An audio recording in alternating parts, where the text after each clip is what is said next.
Boxers buy Lambos, UFC fighters post, "Thanks Dana" for a 50K bonus. Same punches, same black eyes, wildly different paychecks. Why? Please, $50,000 is me, no house. Money made all day. Start with the plumbing. Boxing is an event business. Each big fight is a one-off partnership where the star fighters are the product. MMA, specifically the UFC, is a media company. The brand is the product, and fighters are replaceable content. That one difference explains almost everything. In boxing, promoters and networks compete to host an event. In the UFC, you fight on the UFC's terms or you don't fight the best at all. If you don't want to fight, this isn't the place to be. When the brand is bigger than any athlete, the brand keeps the money.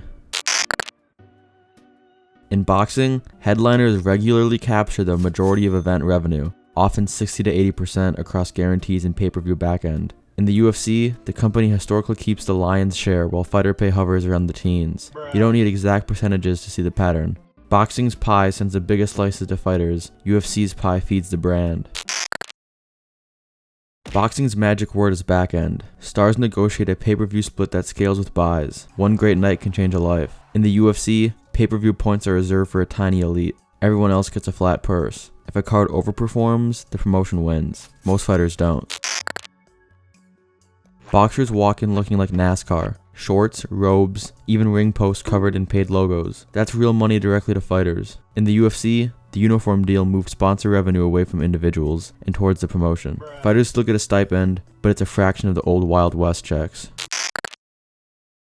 Boxing is a marketplace with multiple promoters and networks. If one lowballs you, you shop the fight. The UFC is the major league. They own the belts fans care about and control who fights whom. Scarcity of options equals less leverage, which equals smaller checks. Boxing's chaos can sometimes help fighters. Co-promotions let two companies pool money for a super fight. Purse bids can force a promoter to overpay or lose the event. Sanctioning bodies aren't perfect, but mandatory challengers and purse rules create bargaining leverage. In the UFC, there's one belt per weight class that matters, one matchmaker, one calendar. Cleaner, yes. Profitable for fighters, not as much. Boxing's biggest nights are pay-per-view or mega site deals. Saudi, Vegas, Wembley, where the site fee itself can cover guarantees. The UFC signed a long, guaranteed rights deal. That stability makes the company less dependent on sharing revenue with headliners. The translation is, the check is coming either way, so the promotion can cap fighter upside. Boxing has the Ali Act, which Dana wants to get rid of, which imperfectly forces some financial disclosure and tries to separate promoter power from rankings. MMA doesn't have that. There's also no union in the UFC. Fighters are labeled independent contractors, who can't take their talents elsewhere while under contract. Worst of both worlds. So my question to you is, why then do you want to make sweeping changes to the Muhammad Ali Reform Act that is meant to protect fighters to bring about a business model that currently has your company already paid out $375 million in antitrust lawsuits and has two potential pending class action lawsuits on the way as well? Well, this is obviously a long discussion. If you want to talk to me about that, set up an interview. This isn't about me and my business. It's about these two guys on Saturday night. Promotional focus matters. Boxing markets the A side. The face on the poster is the economy. UFC markets the three letters, UFC. Champs come and go, the logo stays. Many boxing events are promoted as fighter versus fighter, Canelo versus Crawford, while the UFC is promoted as the UFC plus the event number. When the brand is the star, the brand keeps the cash. Boxers might fight twice a year, but oftentimes nowadays it's even less. Each event is scarce, special, priced like a holiday. While on the other hand, the UFC runs near weekly cards, including Apex shows that feel like Tuesday scrimmages. Volume is great for subscribers, but scarcity creates price power, and boxing stars cash in. This is for special occasions. The Rolls Royce. I never drive. I always in the back.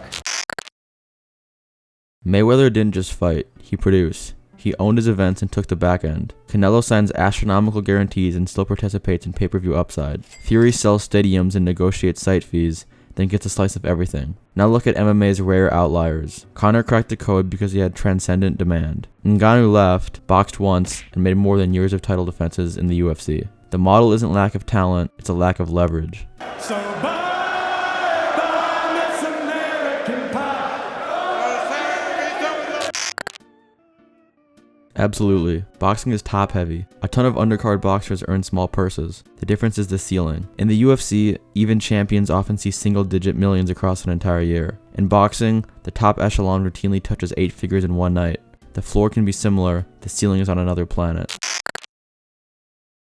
UFC contracts come with extensions for title fights, matching clauses if you try to leave, and lifetime imagery rights that let the company monetize your highlights forever. In boxing, fighters are more transactional. Get a deal for this event, then shop the next one. Freedom to renegotiate equals higher checks.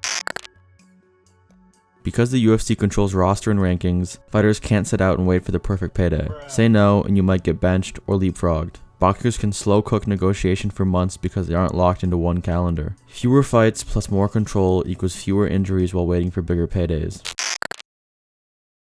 The UFC tells a consistent story.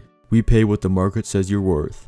But the UFC also is the market. Boxing story is messier, but because multiple players are bidding, fighters can weaponize publicity. Leak an offer, spark a purse bid, let fans scream on social media, suddenly the price goes up. So how do UFC fighters close the gap? A few levers. They would need real collective bargaining to raise the revenue floor. An Ali Act style transparency for MMA with financial disclosures, sponsorship freedom so fighters can build their own economies, and an open belt system or true free agency to restore bargaining power. Until then, not much will change. Boxers make more because their systems force money to the athletes when demand is high. UFC fighters make less because the system captures demand inside the brand. Same broken noses, different plumbing. So the next time you see a boxer counting millions while a UFC contender begs for pay-per-view points, remember, it's not who hits harder, it's who negotiates from power. And Dana's greedy. Money made, money made, money made all day. Yeah. Out here thugging my boy. How many money chains them is? Shit, 65, you heard me? What's your money on your shoes for? I mean, I walk to the money. Damn. You know what I'm saying? Money on my watch. I mean, time is money. Money on my phone. I mean, I talk to the money. Money on my chain. I mean, the money hang with me. Already. Money on my hat. That mean money on my mind. Money on my gray bandana. That mean the money on my mind. Money on my Kool-Aid. That mean my money sweet.